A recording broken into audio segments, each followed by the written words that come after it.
नमस्कार। हमारा देश और पूरा विश्व आज कोविड-19 की चुनौती का सामना कर रहा है। कोविड-19 अभी खत्म नहीं हुआ है। ऐसे में हमारा फर्ज है कि हम सतर्क रहें। इसलिए जब तक दवाई नहीं तब तक कोई ढिलाई नहीं।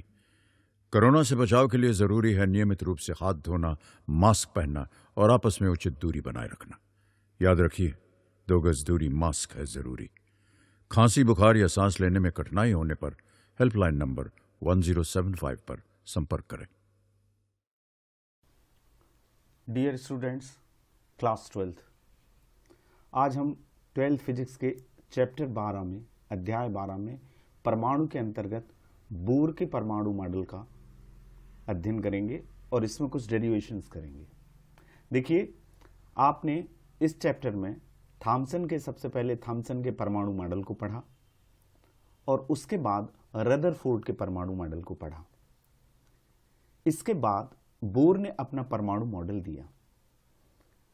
वैज्ञानिक नील्स हेनरिक डेविड बोर ने रदरफोर्ड के परमाणु मॉडल के अनुसार परमाणु अस्थायी है और यह मॉडल परमाणु के रेखीय स्पेक्ट्रम की व्याख्या करने में अक्षम है। इसलिए सन 1930 में नील बोर ने इन समस्याओं का निराकरण किया और उनको नोबेल प्राइज भी मिला और उन्होंने एक नया मॉडल अपना परमाणु के बारे में प्रस्तुत किया और उसमें क्वांटम सिद्धांत की मदद ली और इस मॉडल को हम कहते हैं बोर का परमाणु मॉडल।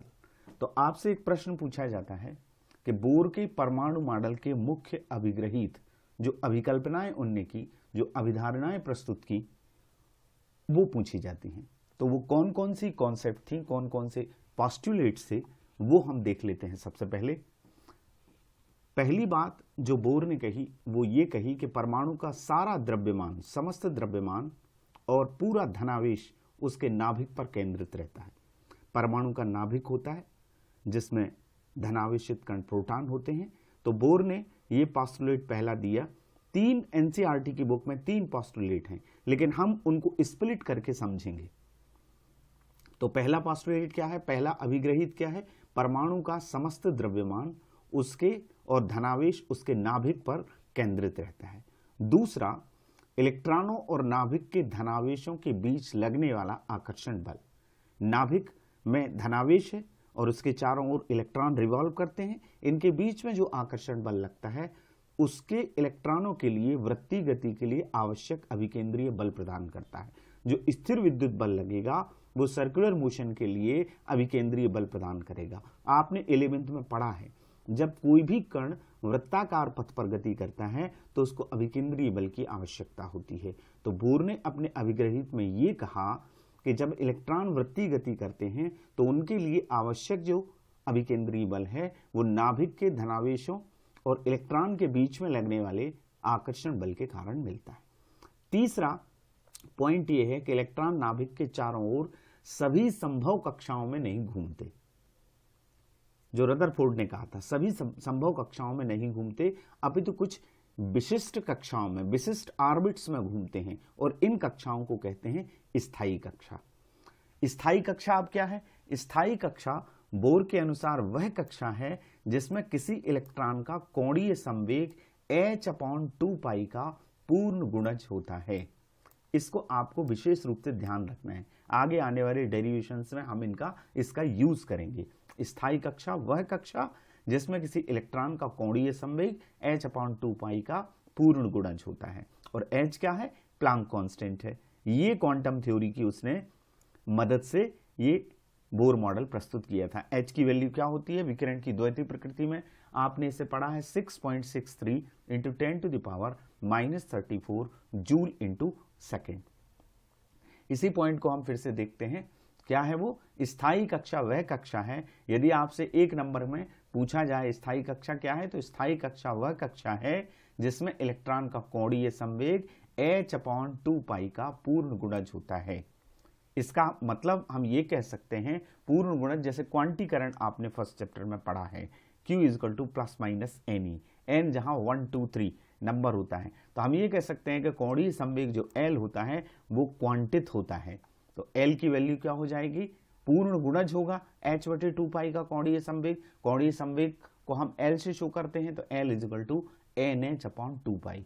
ये हमारा इक्वेशन फर्स्ट, और n क्या हो गया, जहां 1 2 3 ये मुख्य क्वांटम संख्याएं हैं या कक्षा का नंबर, मेन क्वांटम नंबर है।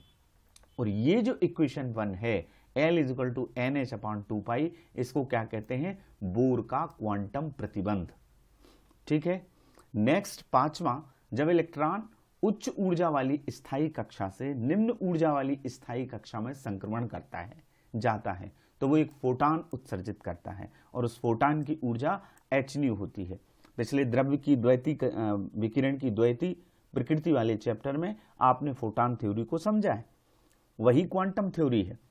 तो जब इलेक्ट्रॉन ट्रांजिशन करता है हाई एनर्जी स्टेट से लो एनर्जी स्टेट में, तो वो फोटान इमिट करता है और उस फोटान की एनर्जी होती है hν, और hν का मान प्रारंभिक और अंतिम अवस्थाओं की ऊर्जाओं के अंतर के बराबर होता है। हमें इस तरह से इसको लिख सकते हैं, hν is equal to EI minus EF, ये इनिशियल एनर्जी और ये फाइनल एनर्जी, इन दोनों के अंतर के बराबर होगी फोटान की ये ऊर्जा, और EI का मान EF से ज्यादा होगा। ये जो इक्वेशन 2 है hν is equal to EI minus EF, इसको बोर का आवृत्ति प्रतिबंध कहते हैं। ये क्वांटम प्रतिबंध है L इजिकल टू NH/2π, ध्यान रखें, और ये आवृत्ति प्रतिबंध है hν is equal to EI minus EF। ये बोर के पास्टुलेट से, बोर के मॉडल के अभिग्रहित थे। अब हम चूंकि अब क्वेश्चन आंसर फॉर्मेट में करेंगे, एग्जाम का टाइम आपका नजदीक आ रहा है, तो आप इस हिसाब से करें अध्ययन कि आपको जो एग्जाम में आता है, एग्जाम ओरिएंटेड हम करेंगे, तो क्वेश्चन किस तरह से आता है वो आप समझ लीजिए। बोर के परमाणु के मॉडल के आधार पर स्थायी कक्षा की त्रिज्या का व्यंजक ज्ञात कीजिए। ये इस प्रकार से भी आ सकता है कि सिद्ध कीजिए कि बोर की किसी स्थायी कक्षा की त्रिज्या n² के अनुक्रमानुपाती होती है। और ये एक और तरीके से आ सकता है, बोर त्रिज्या के लिए व्यंजक ज्ञात कीजिए। तो ये डेरिवेशन अब हम निकालेंगे। ठीक है, ये डेरिवेशन कैसे निकलेगा, हमने ये मान लिया कि एक इलेक्ट्रॉन है, उसका द्रव्यमान क्या है, स्मॉल m है, और ये r त्रिज्या की nवीं कक्षा में v चाल से गति कर रहा है। तो हमने अभी पढ़ा कि उसका कोणीय संवेग क्या होता है। ठीक है, तो कोणीय संवेग L इजिकल टू, पहला इक्वेशन क्या होगा, कोणीय संवेग आप जानते हैं, रेखीय संवेग के आघूर्ण को कोणीय संवेग कहते हैं। अब रेखीय संवेग होता है द्रव्यमान गुणित वेग into r, L is equal to होता है mvr। ये हमारा इक्वेशन फर्स्ट हो गया। अभी हमने बोर के मॉडल के अभिग्रहित में पढ़ा कि बोर के अनुसार nवीं कक्षा में इलेक्ट्रॉन का जो कोणीय संवेग है वो होता है L इजिकल टू NH/2π। तो हमारे पास दो इक्वेशन हो गए, फर्स्ट वाला L इजिकल टू mvr और second L is equal to NH/2π। हम इन दोनों इक्वेशंस को बराबर कर देंगे। बराबर करेंगे तो हमारे पास आएगा mvr इक्वल्स टू NH/2π। ये दोनों इक्वेशन हमारे बराबर आ गए। इससे हम v की वैल्यू निकाल लें, तो v इजिकल टू आएगा mr को आप नीचे ले आइए, तो NH/2π mr। ये हमारा क्या हो गया, इक्वेशन थर्ड हो गया। ये हमारा फर्स्ट इक्वेशन था, ये सेकंड था, इन दोनों से हमने v की वैल्यू निकाली, ये समीकरण 3 था। ठीक है, अब आप जानते हैं वृत्तीय गति के लिए अभिकेंद्रीय बल स्थिर विद्युत बल के बराबर होता है। ये बोर के अभिग्रहित में, मॉडल के अभिग्रहित का दूसरा पॉइंट था कि इलेक्ट्रॉन जब वृत्ताकार पथ पर गति करता है तो उसको अभिकेंद्रीय बल की आवश्यकता होती है। वो इलेक्ट्रॉन और नाभिक के बीच में लगने वाले स्थिर विद्युत बल से मिलता है। इसका मतलब ये हुआ कि अभिकेंद्रीय बल स्थिर विद्युत बल के बराबर होगा। अब अभिकेंद्रीय बल क्या होता है, 11th में आपने पढ़ा है mv²/r, बहुत जगह यूज होता है। और स्थिर विद्युत बल जो आपने फर्स्ट इलेक्ट्रोस्टैटिक्स में पढ़ा है 1/4πε0 q1 q2/r²। अब q1 यानी नाभिक का पर जितना आवेश है, z यहां पर क्या होता है, परमाणु क्रमांक, एटॉमिक नंबर।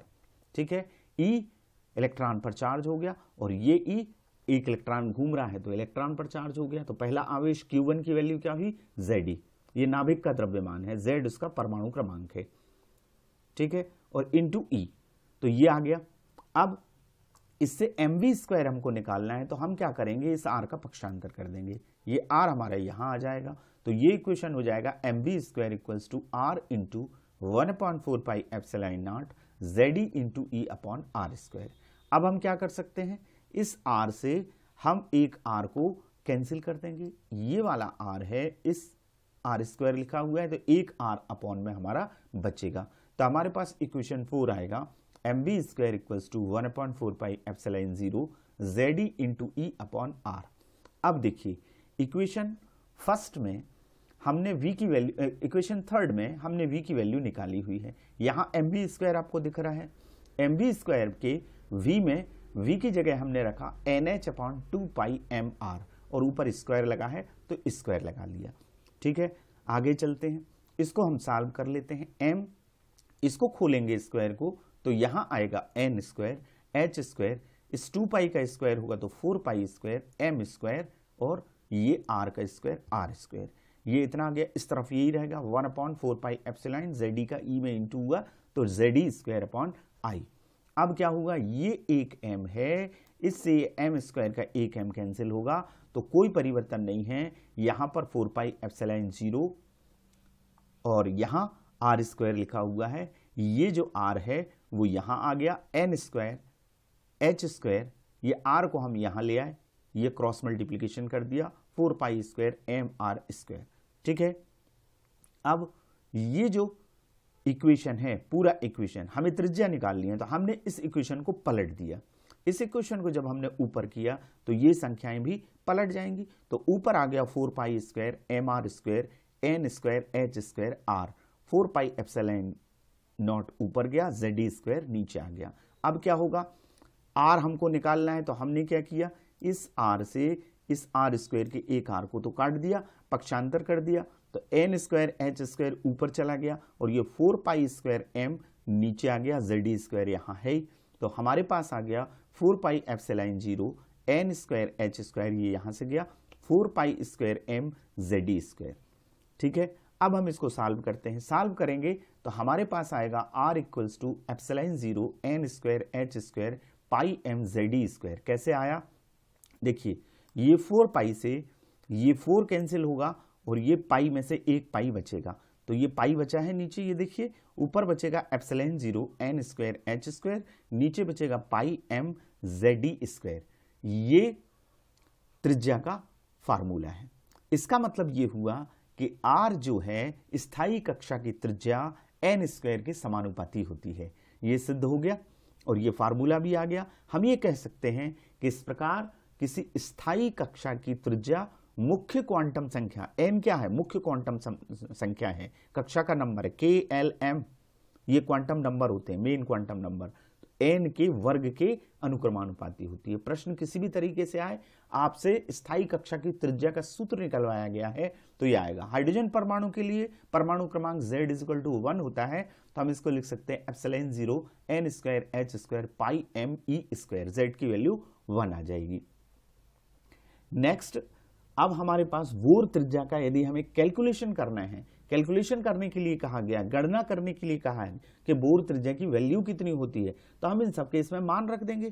कैसे करेंगे, देखिए हाइड्रोजन परमाणु के लिए हमने जैसा कि बताया कि Z इक्वल टू होता है 1 और प्रथम के कक्षा के लिए त्रिज्या सबसे कम होती है और इस कक्षा की त्रिज्या को हम क्या कहते हैं, बोर त्रिज्या। यहां पर n का मान यदि हम 1 रख दें तो सबसे कम त्रिज्या आएगी और उसको हम a0 से व्यक्त करते हैं। तो यहां हमने Z की वैल्यू 1 रखी और n की वैल्यू भी हमने 1 रखी तो ऊपर आएगा epsilon 0 h square pi m e square. ये जो है ये बोर त्रिज्या कहलाती है। हाइड्रोजन परमाणु में प्रथम कक्षा की त्रिज्या जो कि सबसे कम होती है उसको हम क्या कहते हैं, बोर त्रिज्या कहते हैं और इसे a0 से a0 से व्यक्त करते हैं। इस फार्मूले को भी याद रखिएगा और ये स्थायी कक्षा की त्रिज्या है। ठीक है, अब बोर त्रिज्या का कैलकुलेशन हम करते हैं। यहां पर जो हमारा फार्मूला है बोर त्रिज्या का हाइड्रोजन परमाणु के लिए जो हमने निकाला उसमें Z का मान 1 रखा, n का मान 1 रखा। अब हम इसमें कैलकुलेशन करेंगे, वैल्यूज रखेंगे। तो हमने अभी क्या किया, फार्मूला तो ये है 4 पाई का हमने ऊपर गुणा कर दिया और 4 पाई का नीचे भाग दे दिया। तो हमारे पास इक्वेशन कुछ इस तरह से हो जाएगा 4 pi epsilon 0 h square 4 pi square m e square. Easily हम उसको कैलकुलेट कर पाएंगे। h आप जानते हैं प्लांक कांस्टेंट होता है, जिसकी वैल्यू होती है 6.63 into 10⁻⁻34 joule into second. Electron का द्रव्यमान m इज इक्वल टू होता है मास 9.1 इंटू 10⁻31 kg। इलेक्ट्रॉन पर जो चार्ज होता है वो आपको मालूम है 1.6 इंटू 10⁻19 कूलाम होता है। पाई की वैल्यू 3.14 होती है। अब ये इसलिए किया हमने कि 1/4 पाई एप्सिलॉन नॉट की वैल्यू फर्स्ट यूनिट से आप पढ़ रहे हैं वो होती है 9 इंटू 10⁻9 1/4 पाई एप्सिलॉन नॉट की। तो 4 पाई एप्सिलॉन नॉट की कितनी वैल्यू होगी 1/9 इंटू 10⁻9। ये वैल्यू हमने रख दी। एप्सिलॉन यहां तक की वैल्यू हो गई एच स्क्वायर, ये h की वैल्यू है 6.63 इंटू 10⁻34 का होल स्क्वायर, 4 ये 4 है, पाई स्क्वायर यानी 3.14 का स्क्वायर, मास की वैल्यू 9.1 इंटू 10⁻31 इंटू ई की वैल्यू, ई इलेक्ट्रॉन पर आवेश है, ये है 1.6 इंटू 10⁻19 स्क्वायर। पिछले चैप्टर्स में, पिछली यूनिट्स में सारी ये वैल्यूज आप पढ़ चुके हैं और आप इन वैल्यूज को ध्यान भी रखें, क्योंकि आप जब न्यूमेरिकल करते हैं, डेरिवेशन करते हैं, कोई वैल्यू निकालते हैं, कोई कैलकुलेशन करते हैं, तो ये सारी वैल्यूज आपको पता होना चाहिए। प्लांक कांस्टेंट का मान क्या है, इलेक्ट्रॉन का मास कितना होता है, इलेक्ट्रॉन पर चार्ज कितना होता है, 1/4 पाई एप्सिलॉन नॉट की वैल्यू क्या है, ये सब आप जब वैल्यू रख के कैलकुलेट करेंगे तो हमारे पास जो वैल्यू आती है वो आती है 0.53 इंटू 10⁻10 मीटर। हम ये कह सकते हैं कि एक एंगस्ट्रॉम में 10 की घात ऋण 10 मीटर के बराबर होता है, तो 10 की घात ऋण 10 मीटर की जगह एंगस्ट्रॉम आ जाएगा। तो हम ये कह सकते हैं कि बोर त्रिज्या 0.53 एंगस्ट्रॉम होती है। तो इस तरह से बोर त्रिज्या की हमने कैलकुलेशन कर ली। नेक्स्ट एक और क्वेश्चन हमारे बोर्ड के क्वेश्चन पेपर में पूछा जाता है जनरली, बोर के परमाणु मॉडल के आधार पर स्थायी कक्षा की ऊर्जा का व्यंजक ज्ञात कीजिए, एनर्जी निकालना है। या ये आएगा सिद्ध कीजिए कि बोर के किसी स्थायी कक्षा की ऊर्जा हाइड्रोजन के लिए E is equal to -13.6 electron volt upon n square होती है। ये डेरिवेशन भी हम निकालेंगे। या इसको इस तरह से पूछा जाता है कि बोर मॉडल के अनुसार nवीं कक्षा में इलेक्ट्रॉन की ऊर्जा के लिए व्यंजक ज्ञात कीजिए। तो चलिए इस डेरिवेशन को हम करते हैं। देखिए, बोर मॉडल के आधार पर हम ये मान लेते हैं कि m द्रव्यमान का आवेश है, जो हमने पिछले डेरिवेशन में माना। आवेश उस पर इस्तेमाल E है। एक इलेक्ट्रॉन नाभिक के चारों ओर r त्रिज्या की nवीं कक्षा में, उसका वेग क्या है v है, और उससे वो सर्कुलर मोशन कर रहा है। ठीक है, सर्कुलर मोशन कर रहा है तो उसकी टोटल एनर्जी क्या होगी, इलेक्ट्रॉन की एनर्जी En nवीं कक्षा में गतिज ऊर्जा प्लस विद्युत स्थितिज ऊर्जा। ठीक है, गतिज ऊर्जा हाफ mv² होती है, आप जानते हो। तो nवीं कक्षा की ऊर्जा आएगी En is equal to 1/2 mv²। विद्युत स्थितिज ऊर्जा ये भी आपने फर्स्ट चैप्टर में पढ़ी है, 1/4 पाई एप्सिलॉन 0 Zd, ये नाभिक पर कुल आवेश है, इंटू इलेक्ट्रॉन पर आवेश minus E, Zd minus E upon R। यह हमारा इक्वेशन फर्स्ट हो गया। ये गतिज ऊर्जा और ये विद्युत स्थितिज ऊर्जा का सूत्र है। इन दोनों के टोटल से इक्वेशन 1 आ गया। अब हम जानते हैं वृत्तीय गति के लिए, अभी आपने पढ़ा है पिछले डेरिवेशन में कि अभिकेंद्रीय बल और स्थिर विद्युत बल बराबर होते हैं। यानी वृत्तीय गति के लिए, इलेक्ट्रॉन की वृत्तीय गति के लिए जो अभिकेंद्रीय बल है वो स्थिर विद्युत बल से प्राप्त होता है। इसका मतलब है हमने अभी यहां पर पिछले डेरिवेशन में ये किया था, अभिकेंद्रीय बल क्या mv² अपॉन r, और स्थिर विद्युत बल क्या q1 q2 upon r² 1/4 pi epsilon 0 सूत्र से। तो 1/4 pi epsilon 0 Zd into E upon r²।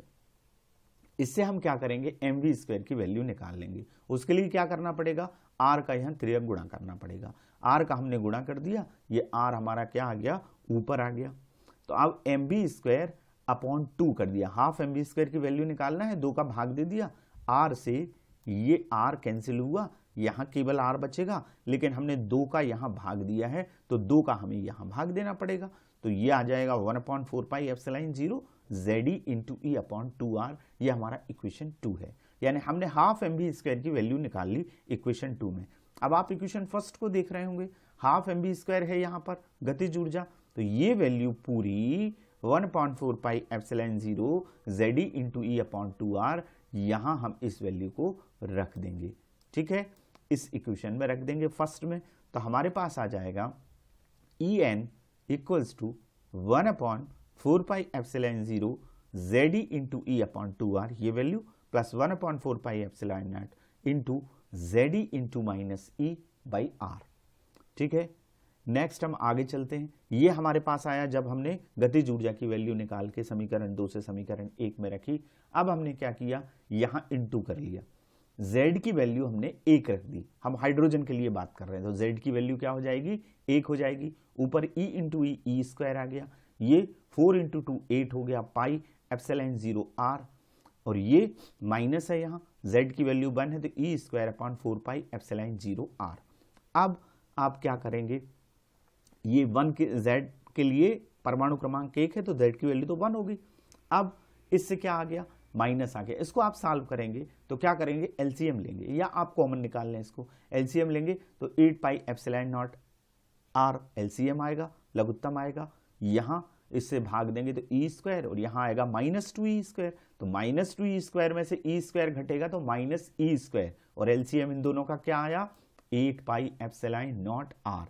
ये हमारा इक्वेशन 3 है, ये ऊर्जा है। यहां तक आ गए हम। अब हमने इक्वेशन 4 में त्रिज्या अभी पिछले डेरिवेशन में निकाली। स्थायी कक्षा की त्रिज्या क्या होती है, एनवी कक्षा की epsilon 0 n square h square pi M E upon pi M E square, ये इक्वेशन 4 है।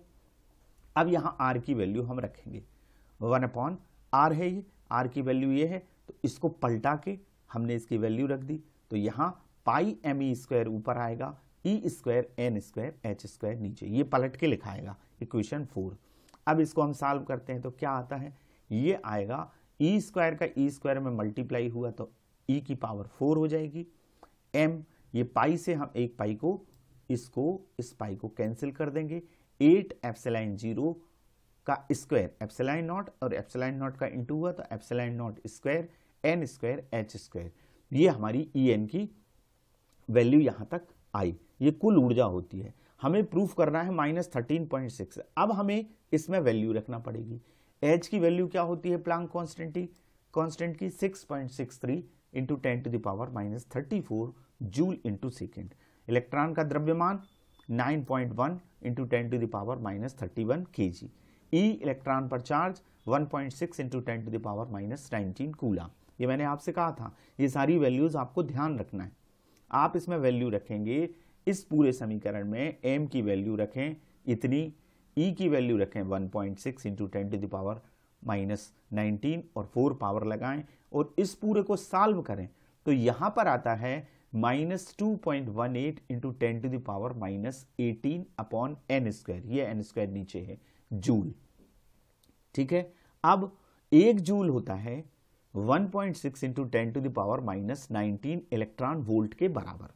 ठीक है, तो हमें क्या करना है, इस जूल को यदि हम इलेक्ट्रॉन वोल्ट में कन्वर्ट करेंगे तो हम क्या करेंगे, यहां पर भाग दे देंगे, ये ई भी के बराबर आएगा, इसका 1.6 इंटू 10 टू द पावर -19 का भाग दे देंगे। जब भाग देंगे तो ये -19 ऊपर जाएगा तो प्लस का 10 हो जाएगा, 1.6 का भाग देंगे इसमें तो वो आता है 1.36 इंटू 10 कैसे आया, 10 की घात 19 को ऋण 19 को आप ऊपर ले जाएंगे, प्लस का -18 इसमें से घटेगा तो 10 बचेगा, और 1.6 का इसमें भाग देंगे 2.18 में तो वो आएगा 1.36 इंटू 10। हम ये लिख सकते हैं 10 का मल्टीप्लाई करके, E N equals to -13.6 upon N square electron volt. तो ये हमारा प्रूफ हो गया कि एक जो ऊर्जा होती है एनवी कक्षा की, स्थायी कक्षा की ऊर्जा, वो -13.6 upon N square electron volt होती है। ये एनवी कक्षा की त्रिज्या है, स्थायी कक्षा की। एन का मान रख के हम अलग अलग कक्षाओं की ऊर्जा को निकाल सकते हैं। एन का मान 1 रखेंगे तो 13.6 इलेक्ट्रॉन वोल्ट आएगी। ठीक है, सबसे कम होती है ऊर्जा, और एन का मान 2 रखेंगे तो 4 का इसमें भाग हो जाएगा। इस तरह से हम इसको भी कैलकुलेट कर सकते हैं। तो आज हमने बोर के परमाणु मॉडल को समझा और उसके 2 डेरिवेशंस किए। एक हमने रेडियस निकाली, त्रिज्या निकाली, बोर त्रिज्या को समझा, और स्थायी कक्षा की ऊर्जा की गणना करी। अब आपको इन प्रश्नों को करना है और अपने मार्गदर्शी शिक्षक शिक्षिकाओं की सहायता से समझना है। Thank you very much.